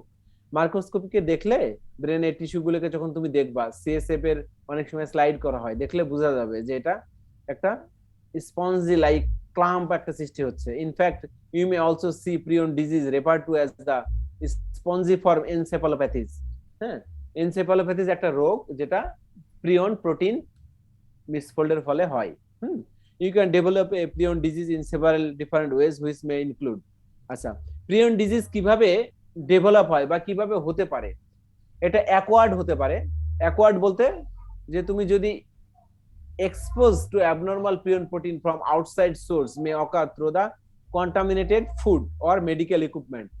এটা মানে কি বুঝতে পারছো? যে তুমি ম্যাড কাউ গরুর মাংস যদি খাও তাহলে তোমারও তো সেই প্রিয়ন ডিজিজটা হতে পারে, হতে পারে না? অথবা তোমার একটা প্রিয়ন ডিজিজ যার আছে সেই মানুষটার কিছুক্ষণ আগে তোমার সার্জারি হলো, সেই ইনস্ট্রুমেন্টটা ভালো করে তোমার স্টেরিলাইজ না করে ওটা দিয়ে আবার তুমি যদি সার্জারি করো, অথবা প্রিয়ন ডিজিজ আছে এরকম মানুষের তুমি যদি ব্লাড নাও, নিয়ে তুমি যদি ব্লাড ট্রান্সফিউশনের ক্ষেত্রে এটা হতে পারে। অর্থাৎ এটাকে বলা হয় অ্যাকোয়ার্ড। ইনহেরিটেড, ইনহেরিটেড বলতে মিউটেশন যদি হয়, বুঝছো? মিউটেশন বলতে যদি কোনো জিনের মিউটেশন হয়, যেমন নিউরন রিলেটেড কোনো জিনের যদি মিউটেশন হয়, সেটার ক্ষেত্রে প্রিয়ন মিসফোল্ড হতে পারে প্রিয়ন প্রোটিনটা। তারপরে হলো স্পোরেডিক। স্পোরেডিক বলতে এটা অজানা, বুঝছো? এটা আসলে কোনো কজ ছাড়াই হতে পারে, কোনো কারণ ছাড়াই অনেক ধরনের ডিজিজ হতে পারে। এগুলো আসলে এগুলো পর্যন্ত সায়েন্টিস্টরা এখন পর্যন্ত জানে না। এই জন্য বলে মিসফোল্ড প্রিয়ন প্রোটিন মে ডেভেলপ উইদাউট এনি কজ। তোমার বডিতে যদি মিসফোল্ড প্রিয়ন প্রোটিন থাকে, যদি সুপ্ত অবস্থায় থাকে, সেটা যদি আবার জাগ্রত হয়, ওই অন্য প্রোটিনকে যদি আবার মিসফোল্ড করে, তাহলে সেই ক্ষেত্রেও এটা হতে পারে। তাহলে তিনটা ওয়েতে প্রিয়ন প্রোটিনটা আমাদের কি হয়, প্রিয়ন ডিজিজের জন্য দায়ী হতে পারে। অ্যাকোয়ার্ড হতে পারে, অ্যাকোয়ার্ড বলতে মাংস বা ইনস্ট্রুমেন্ট যদি তোমার সার্জারি ইনস্ট্রুমেন্ট ইউজ করা হয়, ইনহেরিটেড মিউটেশনের ফলে প্রিয়ন প্রোটিন মিউটেশন হয়ে যেতে পারে। স্পোরেডিক হতে পারে, যেমন মিসফোল্ড প্রিয়ন প্রোটিন যদি তোমার ঘুমন্ত অবস্থায় থাকে, সেটা জাগ্রত হয়ে অন্যান্য প্রিয়ন প্রোটিনকে যদি আবার মিসফোল্ড করে, সেভাবে হতে পারে। Types of prion disease. Prion ডিজিজের অনেক টাইপস আছে, তার মধ্যে কয়েকটা ইম্পর্টেন্ট টাইপস, যেমন ইসোনোমিয়া, আমরা নাম শুনে রাখছি, ইসোনোমিয়া আমরা জানি। তারপরে হলো তোমার তারপরে হলো ম্যাড কাউ একটা রোগ, তারপরে হলো এনসেফালোপ্যাথি। এই ডিজিজ গুলো সম্বন্ধে আমাদের কম বেশি পরিচয় আছে।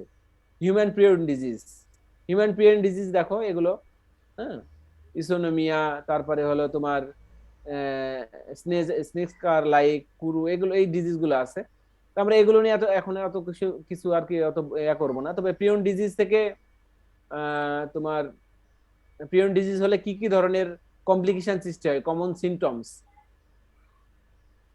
সিমটমস গুলো হলো যেমন থিঙ্কিং, মেমোরি লস, জাজমেন্ট, তারপরে কনফিউশন হয়, loss of coordination, trouble sleeping, ঘুমের সমস্যা হয়, তারপরে ব্লাইন্ডনেস হতে পারে। অনেকগুলো সমস্যাই আমরা জানি যে যারা পাগল টাগল হঠাৎ করে হয়ে যায় তাদের কি কি প্রবলেম হয়, অথবা যাদের মনে করো যে ভুলোমনা, হ্যাঁ, মনে করতে পারে না, এগুলো কিন্তু ডেমেনশিয়া বলা হয়, অ্যাটাক্সিয়া বলা হয়, এই রোগগুলোর নাম, বুঝছো? তো এই রোগগুলো তোমার প্রিয়ন ডিজিজের ফলেই হয়, ঠিক আছে? আচ্ছা, প্রিয়ন ডিজিজ তোমরা ডায়াগনোসিস কি করবা? এখন পর্যন্ত ডায়াগনোসিস খুবই ডিফিকাল্ট। তার মধ্যে কিছু কিছু ডায়াগনোসিস করা, যেমন সিএসএফ স্টাডি করা হয়। আর আমেরিকা যেটা করা হয়, কোনো রোগী যদি প্রিয়ন ডিজিজ নিয়ে মারা যায়, মানে এরকম সিমটমস থাকে, মারা গেল, তখন তার ব্রেনটা বায়োপসি করায়, ব্রেনের বায়োপসি করে the only way to confirm a diagnosis of prion disease through the brain biopsy performed after death. এখন ব্রেনের বায়োপসি করতে গেলে মানুষ তো মারা যাওয়ার পরিমাণ খুব বেশি, মানে হাই রিস্ক হয়ে যায়, তাই না? ব্রেনের বায়োপসি করা মানে তাকে অর্ধেক মৃত বা 70% মৃত বলতে পারো, কি তাই না? হ্যালো, জি স্যার। ব্রেনের বায়োপসি কিন্তু খুবই রিস্কি। ব্রেনের এবং স্যার এটা আপনার ইয়ে করতে 10-12 ঘন্টাও লেগে যায় স্যার। হ্যাঁ, এটা রিস্কি, যার জন্য এই রিস্কটা কেউ নেয় না।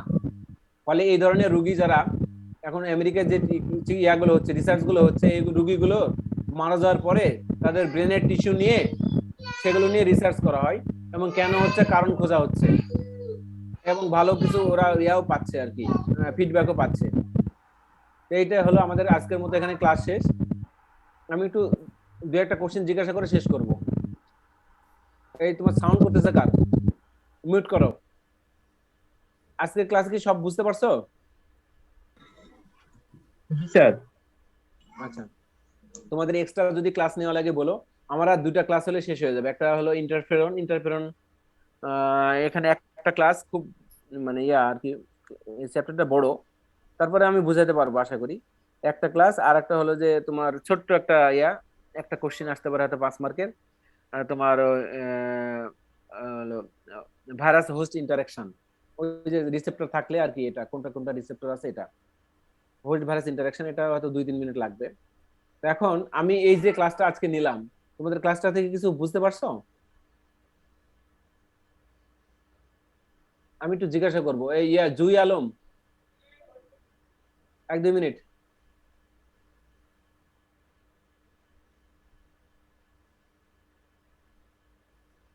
আচ্ছা, তাহলে কি ক্লাস আমরা রাখবো এখানেই? স্যার সরি টু সে আমাদের নেক্সট ক্লাস স্যার একটা পরীক্ষা আছে। আচ্ছা ঠিক আছে, হ্যাঁ ঠিক আছে, ওকে। ফুল রিটেন এক্সাম স্যার। আচ্ছা ঠিক আছে, থ্যাংক ইউ, ভালো থাকো, নেক্সট শুক্রবার দেখা হবে, ওকে। Okay sir. নমস্কার স্যার। বলো, থ্যাংক ইউ।